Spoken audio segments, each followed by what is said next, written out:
جیسے ہی ٹرین چلنے لگا، زمین کی یاداشت والے نوٹ کی نیلی روشنی تیز ہو گئی اور اپنی توانائی چھیننے کے دوران خاموشی سے چیخنے لگی۔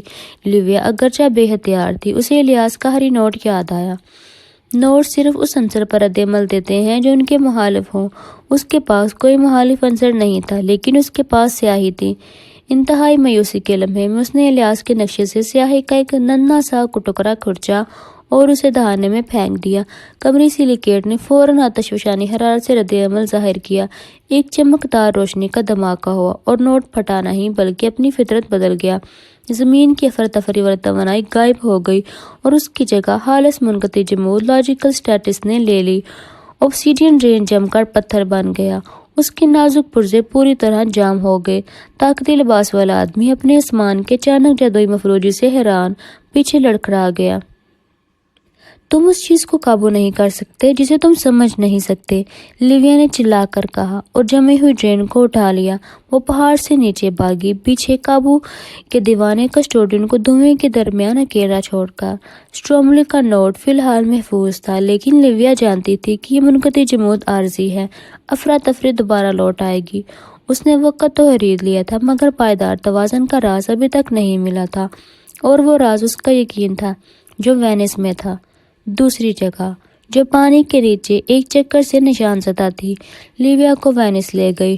نوٹ بالکل گرینڈ کنال کے مصروف ترین حصے کے نیچے واقع تھا، ایک ایسی جگہ جو مسلسل حرکت اور بہاؤ کی علامت تھی۔ جمے ہوئے اوبسیڈین رین کو اپنے غوطہ خوری کے سامان کے لیے لنگر کے طور پر استعمال کرتے ہوئے وہ گدلے سرد پانی میں اتر گئی۔ اس کی ریزوننس گاگلز جو نمکینیت فلٹر کرنے کے لیے ڈالی گئی تھی، نوٹ کو گہرے کیچڑ میں ایک مدھم دھڑکتی نیلی روشنی پر دکھا رہی تھی، اور یہ تھا فلوڈیٹی اور چینج کا نوٹ۔ پانی، لہروں اور انسانی حرکت کی طاقت، وہ روشنی کی طرف تیزی سے ترقی کرتی گئی، قدیم بنیادوں کے ڈوبے ہوئے کھنڈرات کے درمیان راستہ بناتے ہوئے۔ اسے احساس ہوا کہ نوٹ کسی خزانے میں بند نہیں تھا، بلکہ وہ صدیوں پرانی جادوئی طور پر مضبوط کی گئی مرانو گلاس کی ایک زیر زمین ساحت میں موجود تھا۔ یہ بول بلیا تھی جو عام جادوئی توانائی کی مسلسل ٹوٹنے اور جڑنے پر مجبور کرتی تاکہ وہ قابو سے باہر نہ ہوں۔ جب لیویا مرکزی کمرے تک پہنچی، روشنی چمکدار ہو گئی اور وہ وجہ دیکھ سکتی تھی۔ ایک مخالف گروہ کے 3 کسٹوڈین خوبصورت سیاہ غوطہ خوری کے لباس میں ملبوس کوشش کر رہے تھے کہ شیشے کی بھول بھلائیے کو چھوڑ کر سیدھا نوٹ تک پہنچ جائیں۔ وہ سونک ڈسٹرپٹرز استعمال کر رہے تھے تاکہ شیشے کے کنٹینر کو توڑ کر توانائی کو اپنے مقاصد کے لیے آزاد کر سکے۔ لیویا نے ان کے رہنما کو فوراً پہچان لیا، سینیورا فیورا، مرانو کی ایک مشہور قدیم شیشہ مرمت کار جو اپنے صحت کاربارو طریقے اور پانی سے بھی سرد مزاج کے لیے جانے جاتی۔ ایک عام آرکیوسٹ کو خشکی پر ہی رہنا چاہیے مس پیانکی، فیورا کی آواز ہڈیوں کے ذریعے منتقل ہونے والے رابطے پر سنائی دی۔ یہ نوٹ ان کا ہے جو اس کی حقیقت مایا قدر سمجھتے ہیں۔ ہم پرانے اصولوں کو توڑیں گے اور طاقت کا اعزاز بہنے دیں گے۔ جب فیورا نے سونک ڈسٹرپٹر کو فعال کیا، قدیم شیشے نے ایک اونچی خطرناک دھن گانا شروع کی۔ شیشے کے جادوئی ساحت میں دراڑیں پھیلنے لگی۔ لیویا جانتی تھی کہ اگر شیشہ ٹوٹ گیا تو توانائی تو سیال بہہ نکلے گا، جس سے ناقابل قابو جادوئی لہریں اٹھیں گی، جھیل میں مدجزر کے طوفان، ہوا میں غیر معمولی تبدیلیاں، اور ممکنہ طور پر وینس کی بنیادیں تحلیل ہو جائیں گی۔ اس نے اپنی جیب سے ایک چھوٹا سا محفوظ مومی مہر کا ٹکڑا نکالا، ایک میڈیچی موم کی مہر جو اس نے آرکائیو سے لی تھی، جو صدیوں کی غیر لچکدار بیوروکریسی کی علامت تھی۔ سونک شور کے سامنے لیویا نے موم کا وہ ننھا ٹکڑا ایک بڑی شیشے کی پٹی پر لگا دیا۔ موم جو صحت، منظم تحریری ریکارڈ کی توانائی سے بھرا ہوا تھا، فوراً نوٹ کی سیالیت کے ساتھ رد عمل میں آیا۔ شیشہ ٹوٹنے کے بجائے جمنا شروع ہو گیا۔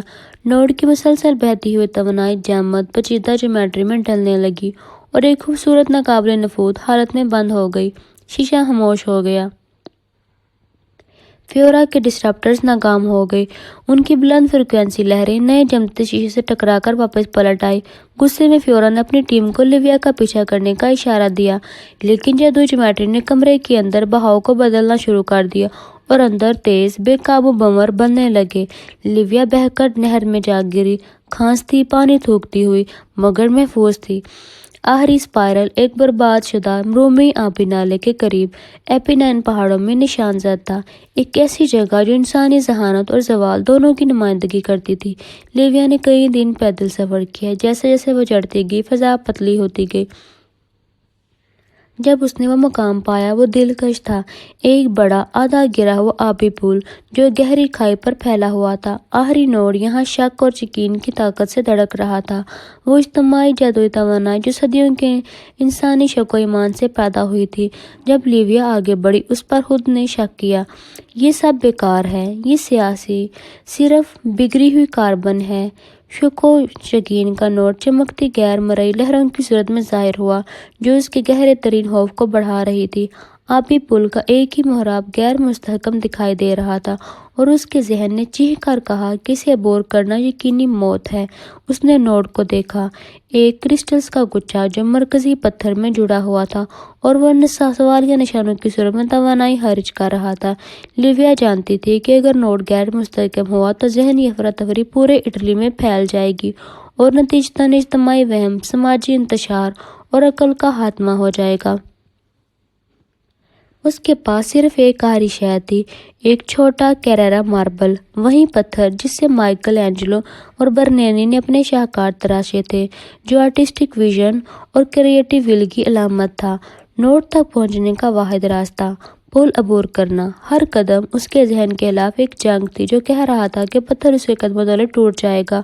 اس نے آنکھیں بند کی، سنگ مرمر کو مضبوطی سے تھاما اور شک سے لڑنے کی بجائے الیاس کے پہلے نوڈ کو یاد کیا جو میڈیچی مہر کے نیچے چھپا ہوا تھا۔ صرف تحلیق کا عمل ہی یقین کی درار کو بھر سکتا ہے۔ لیویا پل کے بیچ میں رکی، ایک گہری سانس لی اور اپنے رنگوں اور تاریخ کے سارے علم کو مرکوز کرتے ہوئے کام شروع کیا۔ اس نے چھوٹی خراشنی والی چھری نکالی اور کرارا سنگ مرمر کو بطور کینوس استعمال کیا، نرمی سے اس پر نقشہ تراشنے لگی۔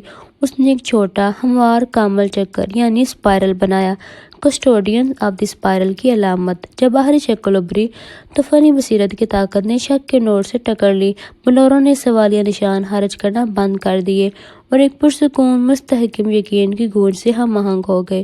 شک کی بڑی لہر فوراً اٹھ گئی۔ لیویا پل پر کھڑی تھی، اب مکمل مطمئن اور پرسکون۔ نوڈ بالآخر مستحکم ہو چکا تھا۔ لیویا فلورس واپس آئی، کسی نے اس کی تعریف نہ کی مگر وہ خاموشی سے مطمئن تھی۔ اس نے کرارا سنگ مرمر پر تراشا ہوا چکر اپنی میز پر رکھا، آکسیجن ڈرین اور مرانو شیشے کے ٹکڑے کے ساتھ۔